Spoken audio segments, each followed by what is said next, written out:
Olá, meu nome é Tami Duarte, sejam bem-vindos ao meu canal. O vídeo de hoje é sobre potenciação e radiciação com frações. Não se esqueçam de se inscrever no canal, ativar o sininho e deixar o seu like. Operações com frações, potenciação e radiciação. Vou fazer aqui alguns exemplos para poder falar como que a potenciação e a radiciação funcionam com as frações. Primeiro exemplo, vou fazer de potenciação.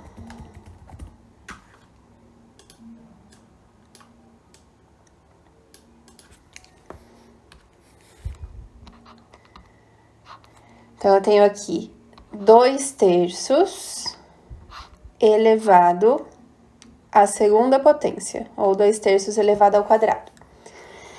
Basicamente, funciona da mesma maneira que a potenciação com os números inteiros.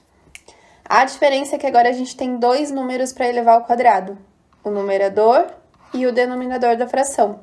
E a gente faz separadamente mesmo. Então, eu vou fazer aqui o 2 elevado ao quadrado e o 3 elevado ao quadrado, tá? Muito simples. 2 elevado ao quadrado é 4 e 3 elevado ao quadrado é 9. Então, o resultado aqui é 4/9, certo?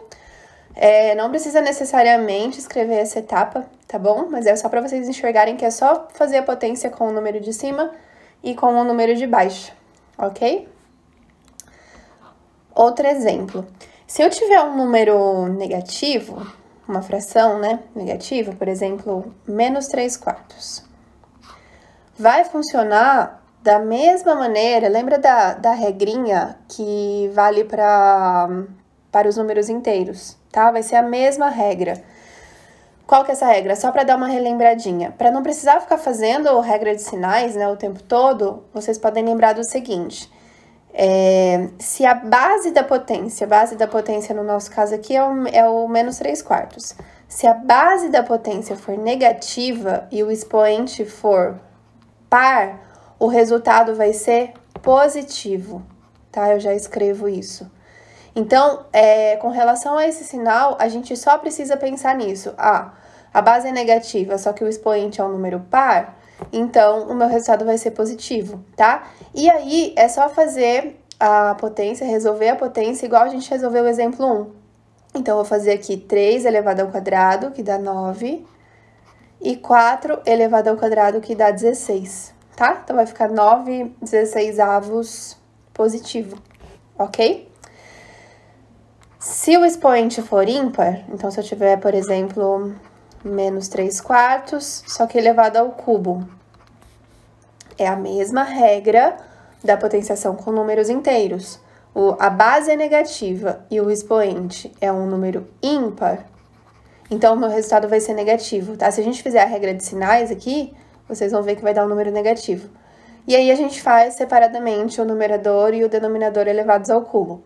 3 elevado ao cubo dá 27 e 4 elevado ao cubo dá 64, tá? E essa fração fica negativa, ok? Então, só para vocês darem uma relembrada, mas isso eu não vou focar muito porque é a mesma maneira que funciona a potenciação com números inteiros.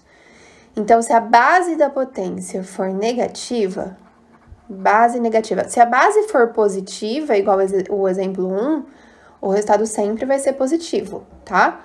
Agora, se a base for negativa e o expoente for par, o resultado vai ser positivo. Se a base for negativa e o expoente for ímpar, o resultado vai ser negativo, tá bom? Muito bem. E se o expoente for negativo? Então, aqui, se eu tiver 5/6 e o expoente for -2, se o meu expoente for negativo, aí é aquele lance de inverter a base. Toda vez que a gente tiver um expoente negativo, a gente precisa inverter a base. O O que é inverter a base? Trocar o numerador e o denominador de lugar. Então, vai ficar 6/5, tá? Era 5/6, virou 6/5. A partir do momento que eu inverto a base, o meu expoente, que era negativo, passa a ser positivo. Ok? E aí, a gente faz normalmente o 6 elevado ao quadrado, que dá 36, e o 5 elevado ao quadrado, que dá 25. Tá bom? Então, expoente negativo precisa inverter a base, tá? Deixa eu escrever isso aqui também. Expoente negativo, inverter a base. Ok? Vou colocar mais um exemplo aqui de expoente negativo.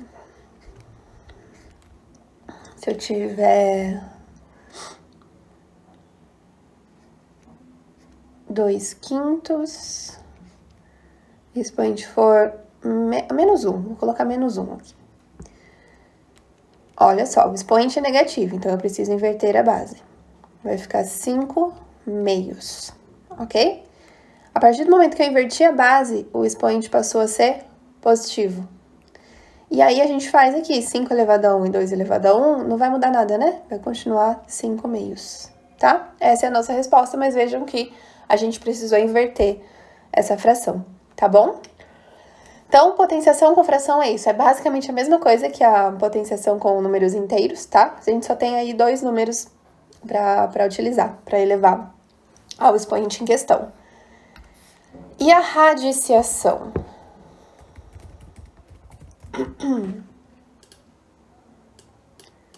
Radiciação, a raiz.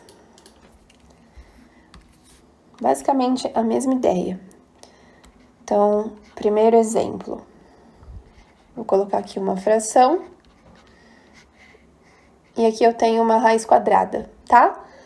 É a mesma ideia. Eu vou fazer a raiz quadrada do numerador e a raiz quadrada do denominador, separadamente. Então, tá vendo que não é difícil, é a mesma coisa que a radiciação com números inteiros, tá? A gente só tem aí 2 números para tirar a raiz.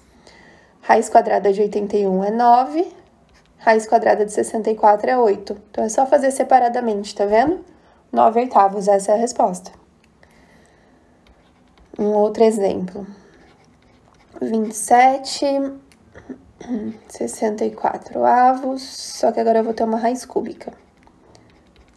Mesma ideia. Eu vou fazer a raiz cúbica de 27 e eu vou fazer a raiz cúbica de 64. Raiz cúbica de 27 é 3, raiz cúbica de 64 é 4. 3/4, tá bom? Então, é isso, é só a gente pensar separadamente no numerador e no denominador. Um beijo para vocês e até logo!